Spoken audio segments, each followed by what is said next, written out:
नमस्कार, मैं शिवराम चौधरी स्वामी केशवानंद शिक्षण संस्थान की ऑनलाइन क्लासेज में आप सभी का स्वागत करता हूं। देखिए, आज के इस वीडियो में हम कक्षा 8 राजनीतिक विज्ञान की जो हमारी पुस्तक है उसके प्रथम अध्याय का अध्ययन करेंगे। पिछले वीडियो में हमने कुछ अध्ययन कर लिया था और प्रथम अध्याय है संविधान, है ना। तो संविधान के बारे में आगे हम जानकारी प्राप्त करेंगे। देखिए, पिछले वीडियो में हमने यहाँ तक पढ़ा था कि आगे के हिस्सों में भारतीय संविधान के कुछ मुख्य आयामों का उल्लेख किया गया है। इन बातों को पढ़ते हुए विविधता, एकता, सामाजिक आर्थिक सुधार और प्रतिनिधित्व से संबंधित उपरोक्त चिंताओं को लगातार ध्यान में रखिए, जिनसे इस दस्तावेज को लिखने वाले जूझ रहे थे, है ना। इसे यानी जो चिंताएं थी, एक तरह से उनकी जो लिखने वाले थे, एक तरह से उनको चिंता हो रही थी इनके बारे में, दस्तावेजों के बारे में, है ना। इसे समझने की कोशिश कीजिए कि उन्होंने स्वतंत्र भारत को एक शक्तिशाली लोकतांत्रिक समाज बनाने के उद्देश्य को पूरा करने के साथ इन चिंताओं को किस तरह हल किया, है ना। यानी जो उद्देश्य थे वो कौन कौन से थे और उनको किस प्रकार उनको यहाँ पर हल किया गया, उसकी जानकारी हम यहाँ प्राप्त करेंगे। देखिए, संघवाद का हम यहाँ देखेंगे। इसका मतलब है देश में एक से ज़्यादा स्तर की सरकारों का होना। यानी संघवाद का सीधा अर्थ है कि किसी भी देश में एक से ज़्यादा, यानी एक से ज़्यादा स्तर की सरकारों का होना। तो हम देखते हैं हमारे यहाँ पर जैसे केंद्र सरकार है, राज्य सरकार है और स्थानीय शासन, है ना। तो अलग अलग स्तर की सरकारें हैं, ठीक है। संघवाद का यही तात्पर्य है। हमारे देश में राज्य स्तर पर भी सरकारें हैं और केंद्रीय स्तर पर भी। पंचायती राज व्यवस्था शासन का तीसरा स्तर है, जिसके बारे में आप कक्षा 6 में पढ़ चुके हैं। कक्षा 7 की किताब में आपने राज्य सरकार के कामकाज को देखा था। इस साल यानी इस किताब में हम केंद्र सरकार के बारे में ज़्यादा पढ़ेंगे। यानी जो हमारी ये पुस्तक है कक्षा 8 की, इसमें हम केंद्र सरकार के बारे में ज़्यादा पढ़ेंगे। यानी केंद्र सरकार का गठन किस प्रकार से होता है और उसके कौन कौन से कार्य हैं, ठीक है। इस बारे में हम जानकारी प्राप्त करेंगे। देखिए, भारत में इतने सारे समुदायों की उपस्थिति का सीधा मतलब यह था कि यहाँ शासन की एक ऐसी व्यवस्था विकसित करनी होगी जिसमें राजधानी दिल्ली में बैठे मुट्ठी भर लोग ही पूरे देश के फैसले न लेने लगें। यानी देखिए, इसमें कहना क्या चाह रहा है कि भारत में इतने सारे समुदाय, यानी भारत में हम देखा बहुत सारे समुदायों के, समाज के लोग रहते हैं, है ना। और इनका सीधा मतलब ये था कि यहाँ शासन की एक ऐसी व्यवस्था, यानी भारत में इस तरह से जहाँ पर बहुत सारे समुदाय निवास करते हैं वहाँ पर शासन की एक ऐसी व्यवस्था विकसित करनी होगी, ऐसी व्यवस्था लागू करनी होगी जिसमें क्या होगा कि राजधानी दिल्ली में बैठे मुट्ठी भर लोग ही पूरे देश के फैसले लेने लगें। यानी कुछ ऐसा ना हो कि जो केवल सरकार में बैठे जो कुछ गिने चुने व्यक्ति हैं वही फैसले न लेने लग जाएं। ऐसी हमको शासन व्यवस्था करनी होगी, ठीक है। इसलिए प्रांतीय स्तर पर भी सरकार की व्यवस्था की गई, यानी एक तरह से केंद्र सरकार, फिर उसके बाद में राज्य सरकार, ठीक है, ताकि इलाकों के हिसाब से अलग फैसले भी लिए जा सकें। यानी कि कुछ फैसले केंद्र सरकार लेती है और कुछ फैसले क्या लेती है, राज्य सरकार, ठीक है। भारत के सभी राज्यों को कुछ मुद्दों पर फैसले लेने का स्वायत्त अधिकार है। यानी भारत के जितने भी राज्य हैं, प्रांत हैं, उनमें उनको कुछ ऐसे अधिकार दिए गए हैं कि वे कुछ मुद्दों पर, है ना, अपने आप स्वयं फैसले ले सकते हैं, ठीक है। राष्ट्रीय महत्व के सवालों पर सभी राज्यों को केंद्र सरकार द्वारा बनाए गए कानूनों को मानना पड़ता है।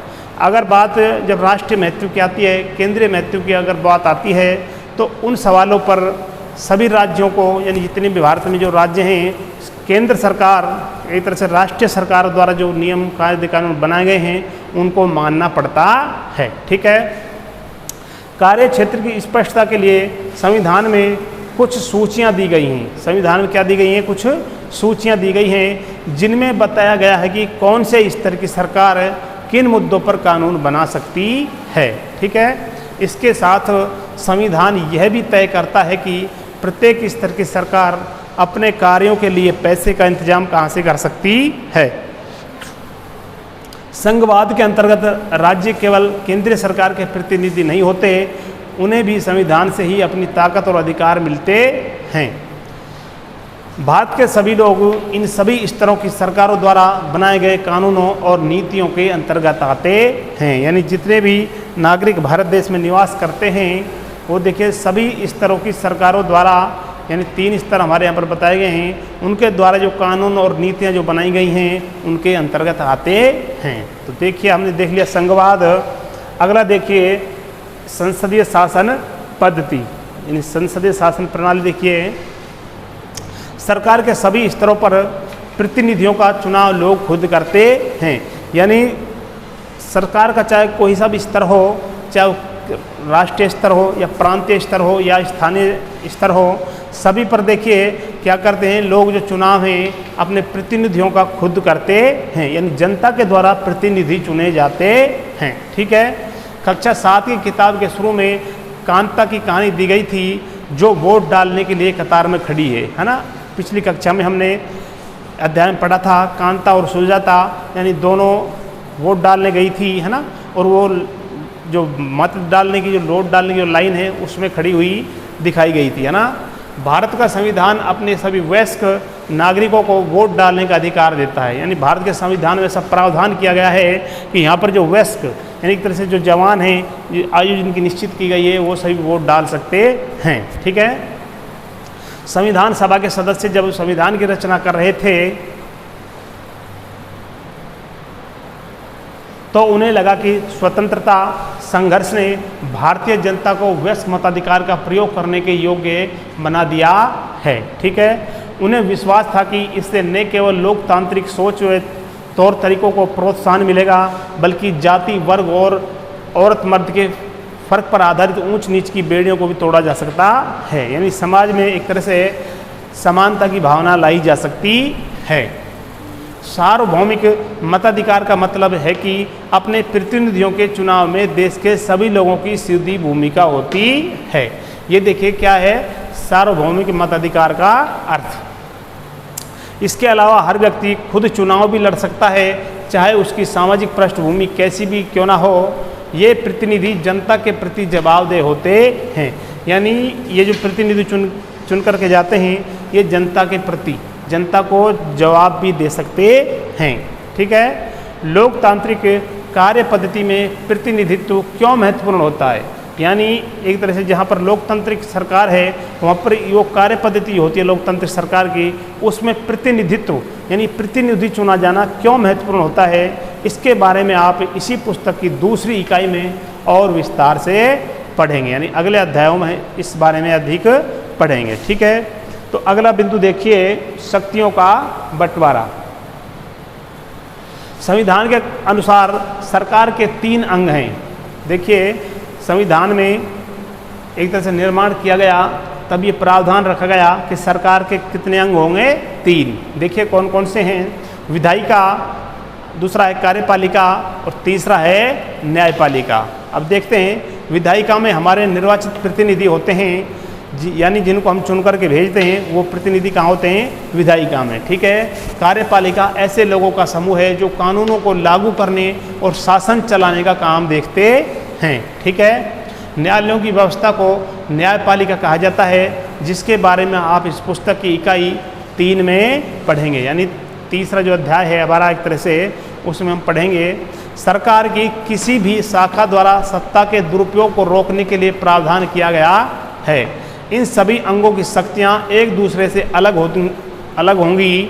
शक्तियों के इस बंटवारे के आधार पर प्रत्येक अंग दूसरे अंग पर अंकुश रखता है और इस तरह तीनों अंगों के बीच सत्ता का संतुलन बना रहता है। यानी एक तरह से जो सरकार के 3 अंग बताए गए हैं ना, विधायिका, कार्यपालिका और न्यायपालिका, ये एक दूसरे पर निर्भर होते हैं। ठीक है। आगे हम देखते हैं,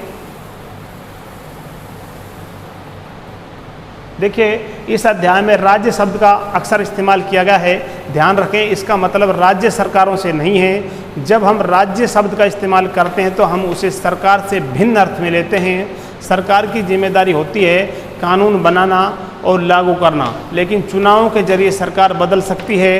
पर राज्य एक ऐसी राजनीतिक संस्था होती है जो निश्चित भूभाग में रहने वाले संप्रभु लोगों का प्रतिनिधित्व करती है। इस आधार पर हम भारतीय राज्य, नेपाली राज्य आदि की बात कर सकते हैं। भारतीय राज्य की एक लोकतांत्रिक सरकार है और सरकार या कार्यपालिका राज्य का एक हिस्सा होती है। राज्य का मतलब सरकार से कहीं ज़्यादा व्यापक होता है, उसे सरकार के स्थान पर इस्तेमाल नहीं किया जा सकता। एक तरह से सरकार जो है स्थायी है और राज्य एक तरह से स्थायी संस्था है या इकाई है। ठीक है, देखिए अगला बिंदु है मौलिक अधिकार। क्या है? मौलिक अधिकार। मौलिक अधिकारों वाला खंड भारतीय संविधान की अंतरात्मा भी कहलाता है। यानी संविधान के जिस भाग में एक तरह से हमारे मौलिक अधिकार वर्णित किए गए हैं, लिखे गए हैं, उसको क्या कहा जाता है? भारतीय संविधान की अंतरात्मा। ठीक है, प्रश्न आएगा कि भारतीय संविधान की अंतरात्मा किसको कहा गया है? तो आपको लिखना है मौलिक अधिकारों वाला खंड भारतीय संविधान की अंतरात्मा कहलाता है। ठीक है, औपनिवेशिक शासन ने राष्ट्रवादियों के दिमाग में राज्य के प्रति संदेह का भाव पैदा कर दिया था। इसलिए राष्ट्रवादी चाहते कि स्वतंत्र भारत में राज्य की सत्ता के दुरुपयोग से बचने के लिए कुछ लिखित अधिकार होने चाहिए। यानी एक तरह से अब जब हमारे देश पर विदेशियों का शासन था तो उस समय राष्ट्रवादी जो थे उनके दिमाग में राज्य के प्रति संदेह के भाव पैदा कर दिया ना, तो वो चाहते थे कि राज्य की सत्ता के दुरुपयोग से बचने के लिए कुछ लिखित अधिकार होने चाहिए। ठीक है, लिहाजा मौलिक अधिकार देश के सभी नागरिकों को राज्य की सत्ता के मनमाने और निरंकुश इस्तेमाल से बचाते हैं। इस तरह संविधान राज्य और अन्य व्यक्तियों के सक्षम व्यक्तियों के अधिकारों की रक्षा करता है। ठीक है, आगे देखते हैं। विभिन्न अल्पसंख्यक समुदाय भी चाहते थे कि संविधान में ऐसे अधिकारों को शामिल किया जाए जो उनके समूह की रक्षा कर सकें। यानी हमारे देश में कुछ ऐसे समुदाय भी हैं, ऐसे समूह भी हैं जो क्या हैं? अल्पसंख्यक, यानी एक तरह से उनकी संख्या कम है। ठीक है, उनको क्या कहते हैं? अल्पसंख्यक, है ना। तो वो भी ये चाहते थे, उनकी भी इच्छा थी कि संविधान में जो ये हमारा भारतीय संविधान एक तरह से बन रहा है, इसमें ऐसे अधिकारों को शामिल किया जाए जो उनके समूह की रक्षा कर सके, यानी अल्पसंख्यकों की रक्षा कर सके। ठीक है, बहुसंख्यकों से अल्पसंख्यकों के अधिकारों की रक्षा का आश्वासन भी संविधान में दिया गया। यानी एक तरह से यह भी संविधान में लिखा गया कि जो संख्यक जो होते हैं एक तरह से समाज, उनसे अल्पसंख्यकों के अधिकारों की रक्षा की जाएगी। ठीक है, इन मौलिक अधिकारों के बारे में डॉक्टर भीमराव अम्बेडकर ने कहा था कि इनका दोहरा उद्देश्य है। यानी इनके क्या हैं? दो उद्देश्य हैं। देखिए, पहला, हर एक नागरिक ऐसी स्थिति में हो कि वह उन अधिकारों के लिए दावेदारी कर सके, और दूसरा ये था, यह अधिकार हर उस सत्ता और संस्था के लिए बाध्यकारी हो जिसे कानून बनाने का अधिकार दिया गया है। ठीक है, तो ये दोहरा उद्देश्य हमको यहाँ पर बताया गया है। आगे देखिए, मौलिक अधिकारों के अलावा हमारे संविधान में एक खंड नीति निर्देशक तत्वों का भी है। यानी कुछ मौलिक अधिकार हैं और कुछ क्या हैं? नीति निर्देशक तत्व। ठीक है, संविधान सभा के सदस्यों ने यह खंड यानी कि तरह से यह भाग इसलिए जोड़ा था ताकि और ज़्यादा सामाजिक व आर्थिक सुधार लाए जा सकें। जोड़ने का क्या कारण था? कि सामाजिक और आर्थिक सुधार लाए जा सकें। ठीक है, वे चाहते थे कि स्वतंत्र भारतीय राज्य की जनता की गरीबी दूर करने वाले कानून और नीतियां बनाते हुए इन सिद्धांतों को मार्गदर्शक के रूप में हमेशा अपने सामने रखें। यानी एक तरह से मार्गदर्शक यानी हमारा निरीक्षण करने वाले के रूप में हम इनको सामने रख सकें। ठीक है, अब इधर देखिए, यहाँ पर कुछ मौलिक अधिकार देखिए बताए गए हैं। भारतीय संविधान में उल्लेखित मौलिक अधिकारों में से कुछ अधिकार, यानी जो हमारे भारतीय संविधान में नागरिकों के जो मौलिक अधिकार बताए गए हैं उनमें से कुछ का वर्णन यहाँ पर किया गया है। देखिए, एक है समानता का अधिकार। कौन सा है? समानता का अधिकार। देखिए, कानून की नज़र में सभी लोग एक समान हैं। यानी कानून की नज़र में कोई भी ऊंचा नीचा नहीं है, कोई भी मतलब सभी एक समान हैं, इसका मतलब है कि सभी लोगों को देश का कानून बराबर सुरक्षा प्रदान करेगा। यानी वहाँ पर किसी प्रकार का मतभेद उनमें नहीं किया जाएगा और जो सुरक्षा की जो जिम्मेदारी है वो सभी को बराबर होगी। ठीक है। इस अधिकार में यह भी कहा गया है कि धर्म, जाति या लिंग के आधार पर किसी भी नागरिक के साथ भेदभाव नहीं किया जा सकता। खेल के मैदान, होटल, दुकान इत्यादि सार्वजनिक स्थानों पर सभी को बराबर पहुंच का अधिकार होगा। रोजगार के मामले में राज्य किसी के साथ भेदभाव नहीं करेगा। लेकिन कुछ अपवाद हैं जिनके बारे में इसी किताब में हम आगे पढ़ेंगे। छुआछूत की प्रथा का भी उन्मूलन कर दिया गया है। यानी ये एक तरह से समानता का अधिकार है और ये क्या है? मौलिक अधिकार। ठीक है। अगला देखते हैं स्वतंत्रता का अधिकार। कौन सा है? स्वतंत्रता का अधिकार। इस अधिकार के अंतर्गत अभिव्यक्ति और भाषण की स्वतंत्रता, यानी अपने विचारों को प्रकट करने की स्वतंत्रता, सभा संगठन बनाने की स्वतंत्रता, देश के किसी भी भाग में रहने और आने जाने की स्वतंत्रता, व्यवसाय करने की स्वतंत्रता और कारोबार करने का अधिकार शामिल है। यह है स्वतंत्रता का अधिकार, यानी एक तरह से यह हमारा मौलिक अधिकार है। अगला देखिए तीसरा, शोषण के विरुद्ध अधिकार। संविधान में कहा गया है कि मानव व्यापार, जबरन श्रम और 14 वर्ष से कम उम्र के बच्चों को मजदूरी पर रखना अपराध है। यानी एक तरह से ये शोषण के विरुद्ध अधिकार है। इसमें कहा गया है कि मानव व्यापार, एक तरह से मानव की खरीद फरोख्त जो की जाती है, जबरन श्रम यानी ज़बरदस्ती अगर किसी से मेहनत करवाई जाए, श्रम करवाई जाए, और 14 वर्ष से कम उम्र के बच्चों को हम कारखानों में एक तरह से मजदूरी पर नहीं रख सकते। ठीक है। अगला देखिए धार्मिक स्वतंत्रता का अधिकार। सभी नागरिकों को पूरी धार्मिक स्वतंत्रता दी गई है। प्रत्येक व्यक्ति को अपनी इच्छा का धर्म अपनाने का, उसका प्रचार प्रसार करने का अधिकार है। यानी यहाँ पर एक तरह से धार्मिक स्वतंत्रता के बारे में बताया गया है कि प्रत्येक व्यक्ति अपनी मनमानी से, अपनी इच्छा से किसी भी धर्म को अपना सकता है, उसका प्रचार प्रसार कर सकता है। ठीक है। अगला देखिए 5 नंबर, सांस्कृतिक और शैक्षणिक अधिकार।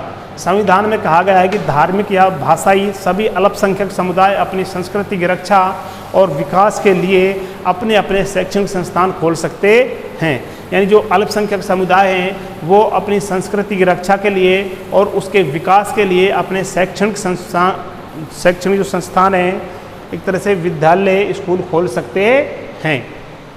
अगला देखिए संवैधानिक उपचार का अधिकार। यदि किसी नागरिक को लगता है कि राज्य द्वारा उसके किसी मौलिक अधिकार का उल्लंघन हुआ है तो इस अधिकार का सहारा लेकर वह अदालत जा सकता है। यानी अगर किसी के अधिकारों को दबाया जाए तो वह न्यायालय की शरण ले सकता है।